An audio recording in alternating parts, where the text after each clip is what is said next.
See how to spot patch a floor to get a flat for your big tile. It's pretty much dead on.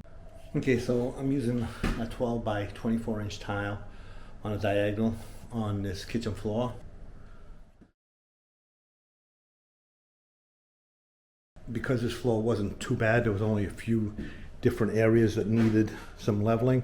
I could do some spot leveling. If you put self-leveler on here, you have to put like dams everywhere. You have to make sure that none of the flowable material will go in any holes or go through the floor. You would have to make a dam all around the perimeter.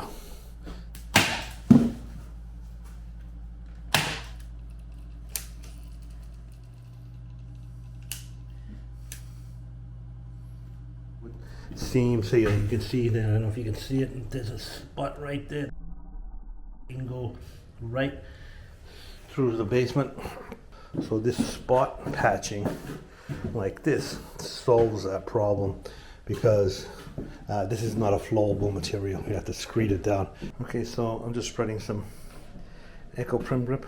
Okay, so this patch I'm using doesn't actually require any kind of primer. It will stick to the plywood. However, when you're trying to screed it out, what happens is it will kind of roll. So using this Echo Prim Grip, which is a primer that it's got like a sandy texture to it, it helps it stick to the substrate while you're trying to screed it out, and just makes it a little bit easier. The sand in the Echo Prim Grip, this primer that I'm putting down, will grab the leveler and allow you to kind of screed it out a lot easier without having it roll over the plywood. Don't forget to like, subscribe, and hit that notification bell. Okay, so I coated all the areas of concern. So this is the primer I'm using, Echo Prim Grip by Mapei. Okay, so I got some of this area done. And you got to move quick with this stuff because it dries quick. I got a little bit left in the bucket, so I'm going to do a little bit across here. Okay, so the primed area is the low spot. So I'm going to get my 6-foot screed, or you can call it a straight edge if you like, and I'm going to ride it along the opposite ends of the patched area, which are the higher in relation to the low spot. So that gray area is the valley, and the bare plywood would be the peaks.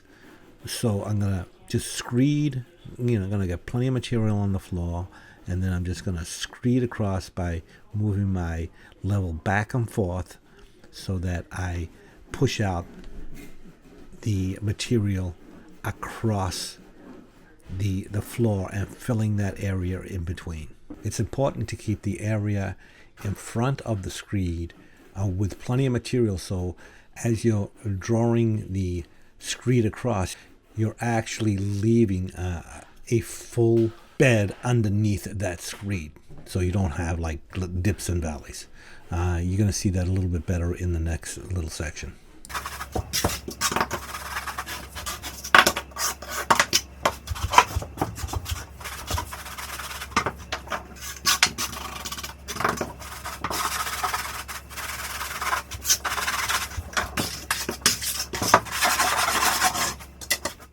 So in this next area, I don't have two peaks to screed across. So I'm going to use a different tactic.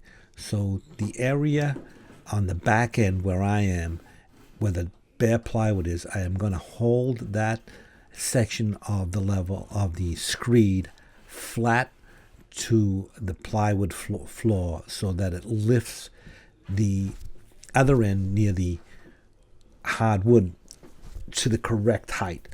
So I'm going to kind of rotate the screed around, making sure that I have plenty of patch in front of the screed to leave the area under the screed fully patched and filled so that I get a flat floor.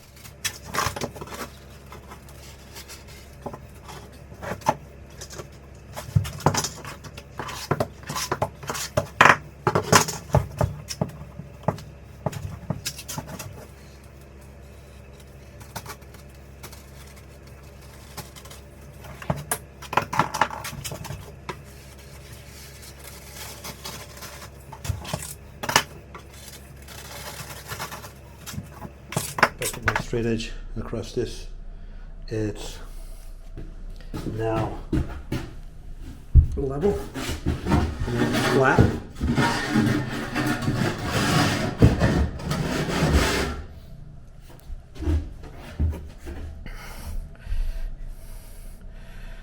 It's flat.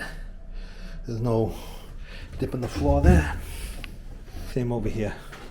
Now I can install my uncoupling membrane and then start the time. Okay, so I just want to show you, this is where I did that leveling, and as you can see, it's pretty much dead on. And if I go all the way